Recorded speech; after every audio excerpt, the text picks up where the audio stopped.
"Oh mom, you're getting married."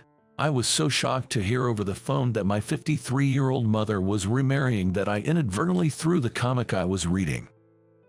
"Yep," she said, laughing shyly. So it's true. Congratulations. We never talked about romance, so this news was more shocking than just being caught off guard. My mother was giggling like a young girl, saying, "Should I tell you about him?" But I quickly refused. The idea of hearing how my mom met this man was too much for me. I've been independent for over 20 years, so I told her to go ahead with a romance and was about to end the call when she said, "Actually, I've decided to retire when I get married. There's a vacancy. Why don't you work there?" She offered me a job at the cleaning company she was leaving, knowing I was unemployed. Taking over for my mom. It felt a bit embarrassing, but being shy and not great at socializing, I thought a job as a cleaner, where I could work quietly, might suit me. Well, I'll at least go for the interview. When I said that, my mom cheerfully laughed on the phone, saying, "Okay." She sounded so happy. My name is Sam.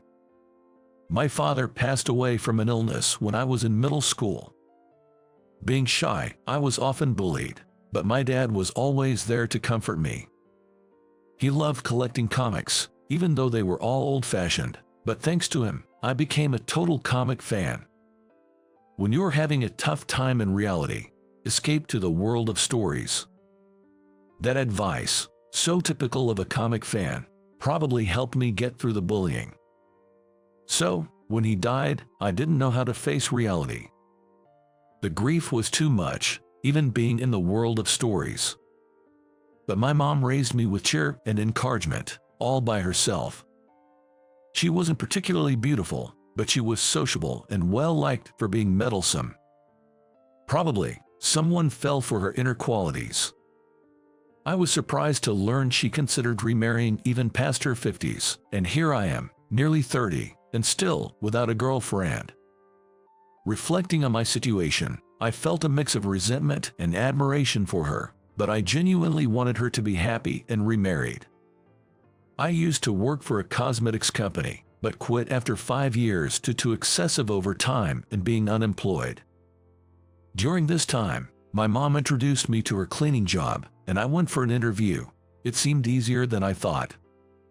Easier because it didn't require much communication. It was simple physical work, of course requiring some interaction at first. But once you get the hang of it, a hello here and there is all you need. That's what I thought. Maybe cleaning was the right job for me. Half a year into this new job, I got a call from my mom. I hate to say this since I'm the one who recommended it, but the pay for cleaning isn't great, and I'm worried about your future. My darling suggested, "Why doesn't he work at our place? What do you think?" Not to brag, but my darling's pretty wealthy. Wow, Mom, marrying rich, and what's with darling? It sounds so weird. My mom replied, "Oh, it's just fine, dear," in a tone so of sick it felt like there were about 10 more heart emojis attached to her words. She had completely transformed from a mom to a lovesick girl. It's fine for her to be lovey-dovey, but keep that cutesy voice away from my ears. I felt like I was going through a second phase of teenage rebellion. "Stop by our place if you feel like it. He wants to meet you." Well, if I feel like it. I said so and hung up. In the end, I turned down the offer from my mom's darling. It's not that I dislike my mom's darling or anything. I was just embarrassed. They seemed to understand and are patiently waiting for me to show up. So, my refusal was more about not being confident in fitting into a regular company and enjoying the cleaning job my mom got me. However, Joe, the manager, working at the company in the building I clean, is my only source of concern. "Hey, Sam, didn't I tell you to finish today's work by 5 p.m.? I'm sorry, but it was dirtier than I thought, so I wanted to be thorough." Making excuses, just trying to score some overtime pay, right? Geez, there are too many sneaky people like you around these days. No, I was really just Like I'd believe someone with your education. What is this university? Ha, never even heard of it. Joe, the manager, doesn't seem to like me and always talks down to me. He probably looks down on me for being just a cleaner. Maybe he bullies me, someone at the bottom, to reaffirm his own superiority. And he's the worst kind of person, groveling and fawning over those he thinks can benefit him. It's because his shallowness is so transparent that I dislike him. But while I enjoy being a cleaner, I can't say I'm proud of it in public. I feel like my self-esteem is being chipped away little by little here. Sometimes, I think maybe Joe's approach to life, climbing up to manager, is the way to success, and it frustrates me. Yet, I feel I must criticize what Joe is doing in front of me now. Lately, he's been disgustingly fawning over a woman. Man, you are really cute, aren't you? Great figure, sharp eyes. I'm stuck listening to Joe's creepy voice talking about Emily, a woman who occasionally visits this building. Sure, she's strikingly beautiful. I get why Joe would be smitten, but it's clear Emily is not into his advances. Why don't we have dinner sometime? My treat. Dinner, I don't know. Emily was gently turning him down, but this sleazy manager wasn't backing off. His gaze and intentions were clearly dubious. This has been the scene every time Emily visits. While internally cursing Joe, I tried to just ignore whatever he said. I didn't want to lose my job and worry my mom again. But this time, I thought he went too far, so I blurted out, "Joe, actually, I wanted to ask about cleaning on the 4th floor." "What? You are still here? I'm not in the mood for." "Oh, are you discussing work? I wouldn't want to interrupt, so I'm leaving." Wait, Emily. It seems that Emily is a very perceptive woman. She quickly picked up on my assist and swiftly left the scene. In other words, she wanted to escape Joe's nearly harassing advances as soon as possible, which I wish Joe would realize, but he just glared at me like a jealous lover, saying, "Hey, low-educated Sam, you're messing things up. I won't let you off easy." Consequently, I faced even more pressure from Joe. Then, an incident happened. Oops.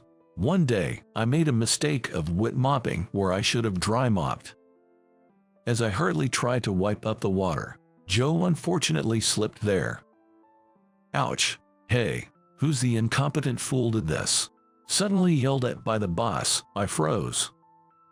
But I couldn't hide forever, so I stepped forward and he said, You're always a pain.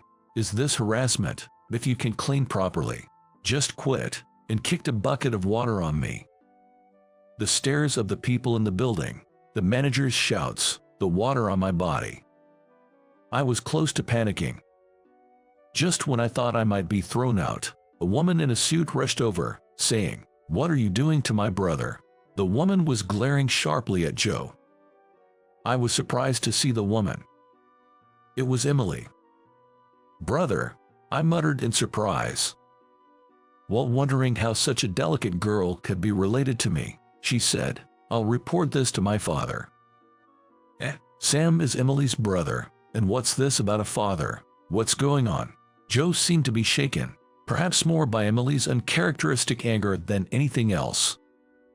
"Despite being here so often, you weren't aware. Well, this is who I am." Saying this, she handed him a business card. Anderson Construction Company, President's Secretary. It appears that the business card bore the name of a major client company that do business with this company. Joe's face turned pale as he realized the shocking truth. "Mr. Anderson, Emily's father is, perhaps, as you guessed, my father is the president of Anderson Construction." He probably never dreamed that the woman he was trying to woo was the daughter of a prominent client. It seems he was in a different department and didn't know her name.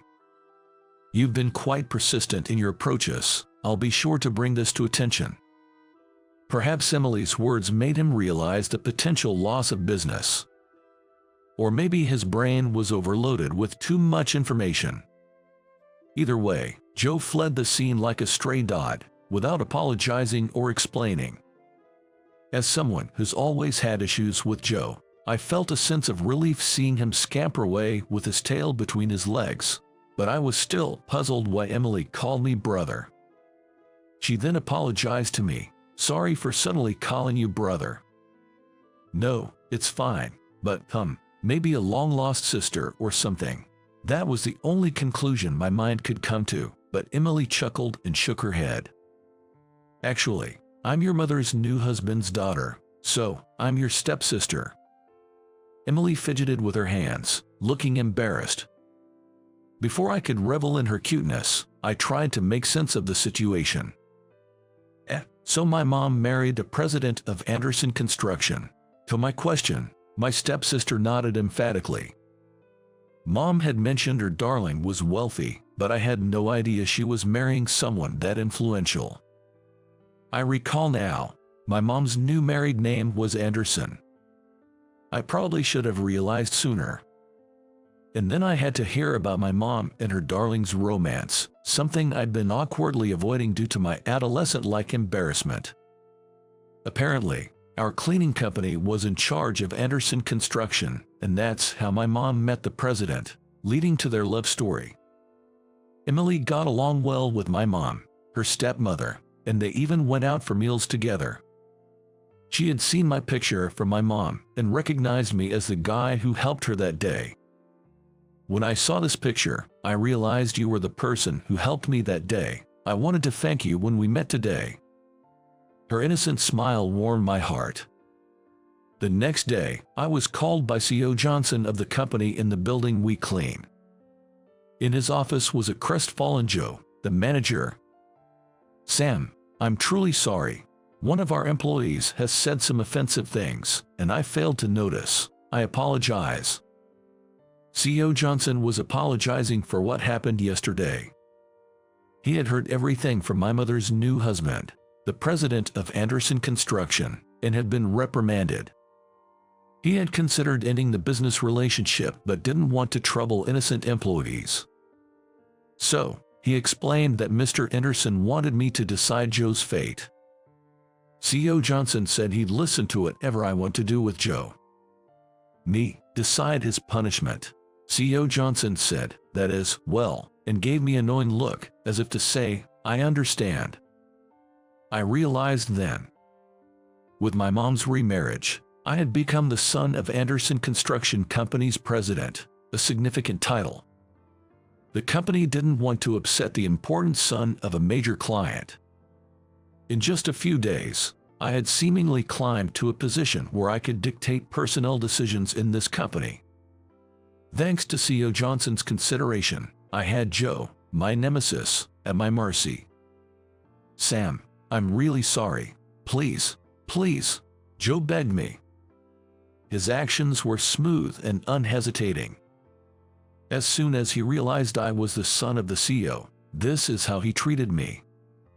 At first, I looked at the dejected Joe and thought it was just desserts. But for some reason, I saw my past self, who couldn't do anything when bullied, in him. It reminded me of what my dad used to say when I was bullied. Getting back at someone mean won't make anything better, but returning kindness will surely improve things. So, Sam, be a kind person like your mom. That's how I was raised. I don't wish for Joe's termination. I just want him to stop looking down on others. A person's value isn't determined by education or upbringing. Even so, I like my life the way it is. The last part felt like something I was saying to myself, someone who couldn't fully take pride in being a cleaner. That's right, I haven't done anything to be ashamed of. It was like I was telling myself that, as much as I was telling Joe. My words seemed to hit home, and Joe apologized to me repeatedly. Later, I met with my mom, her new husband C.O. Anderson, and his daughter. Emily asked me, "Would you like to have dinner with us?" I want to talk with my brother. How could I refuse such a request with her pleading eyes? So, I had my first meeting with the CEO. "I've been wanting to meet you, Sam." CEO Anderson greeted me warmly, holding my hand with a sincerity that didn't feel like a stranger. I felt an instant connection, thinking this man could indeed be family.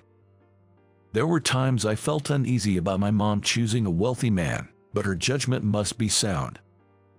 During dinner, CEO Anderson praised me for helping Emily and for my magnanimous decision regarding Joe, saying he was proud.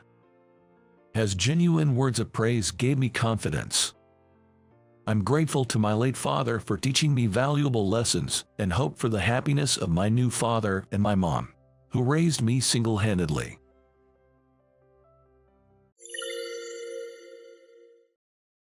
I don't care if it's a family wedding or what, but do you think it's acceptable to take a day off on the day of an important client's founding anniversary party?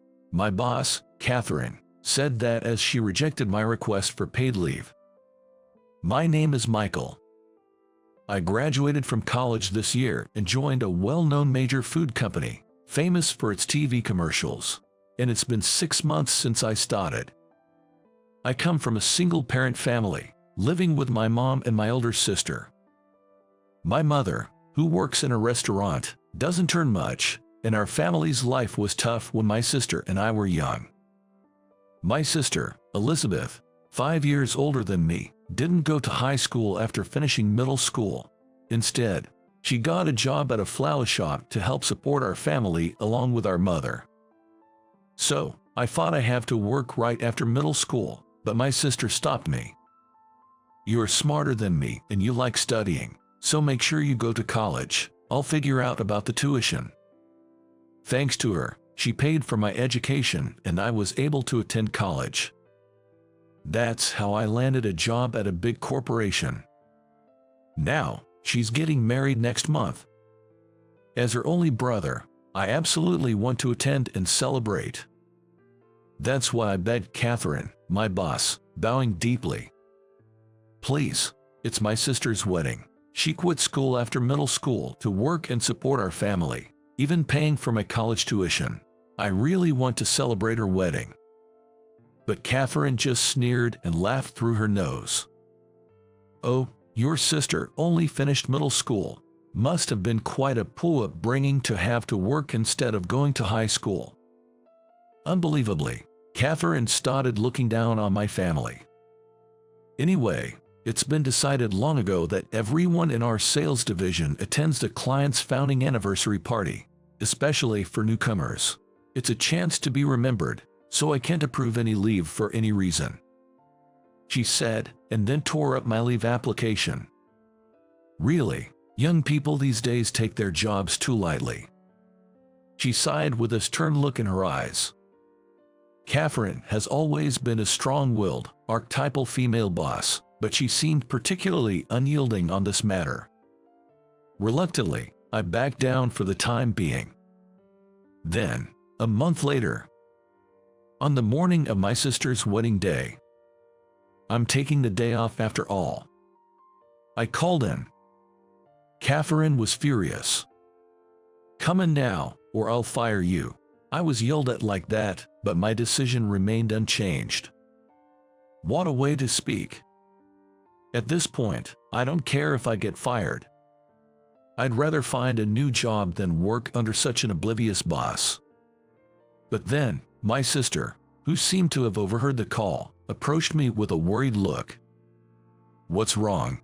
The person on the phone sounded really angry. I could hear it from here. It seemed she heard Catherine's yelling. Actually, there's a company anniversary party today. I explained the situation to her. Her face turned pale. What have you done? Go to work right now and attend the party. Forget about my wedding. But I have the right to take paid leave.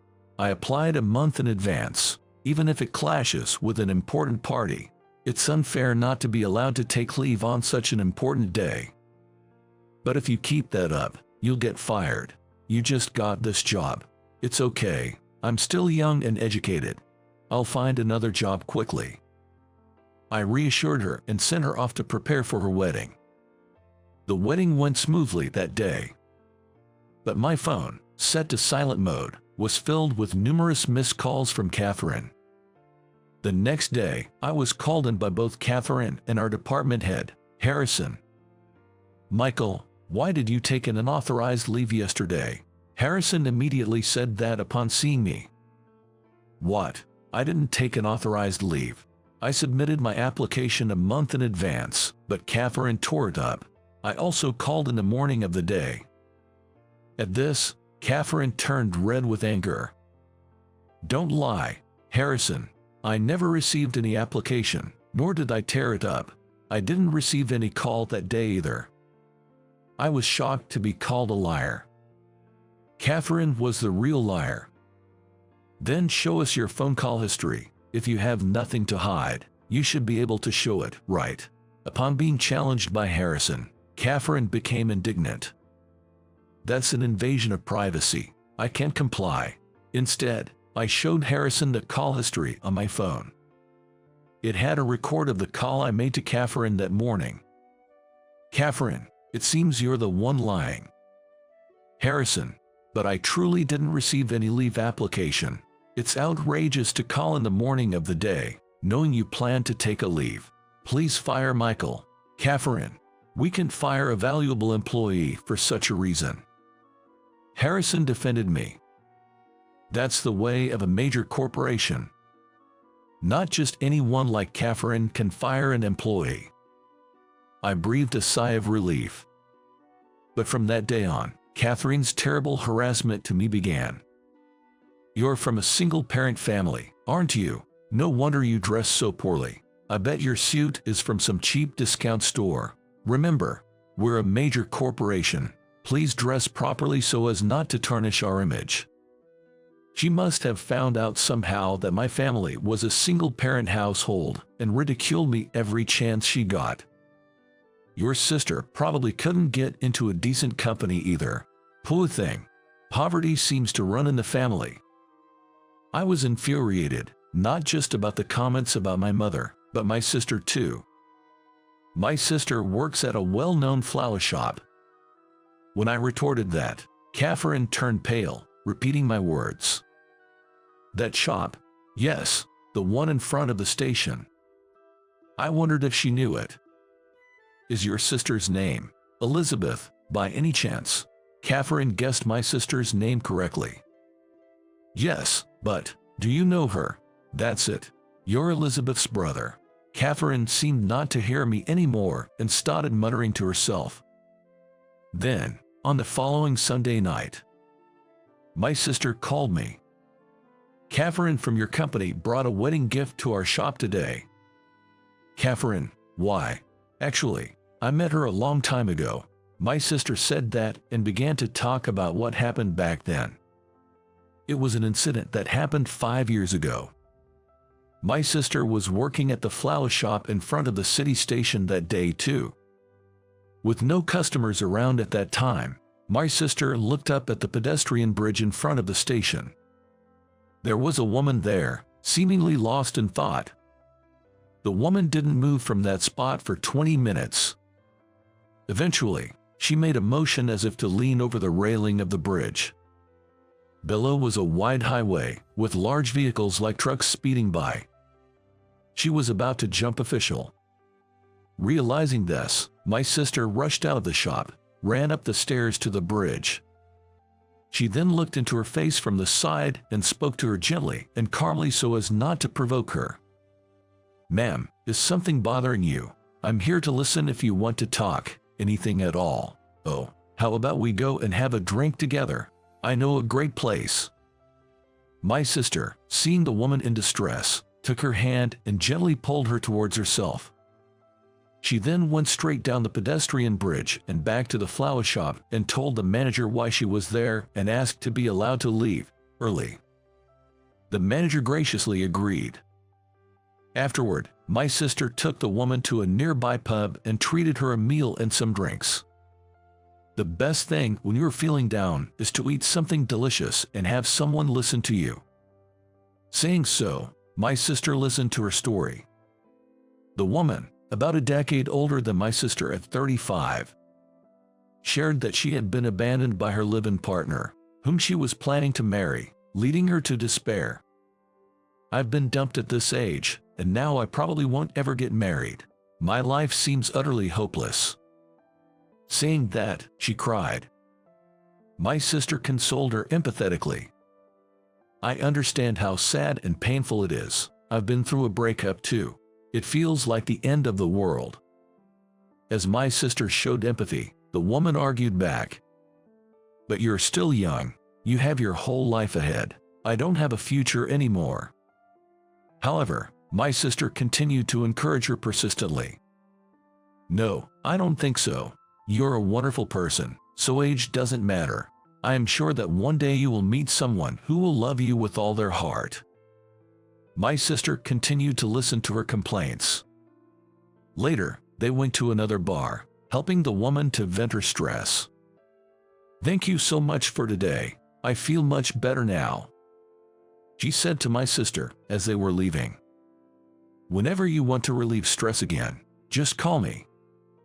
Saying this, they exchanged contact information, and later, she treated my sister to a meal. Shockingly, that woman was Catherine. However, after that incident, Catherine transferred to Los Angeles and they gradually lost touch.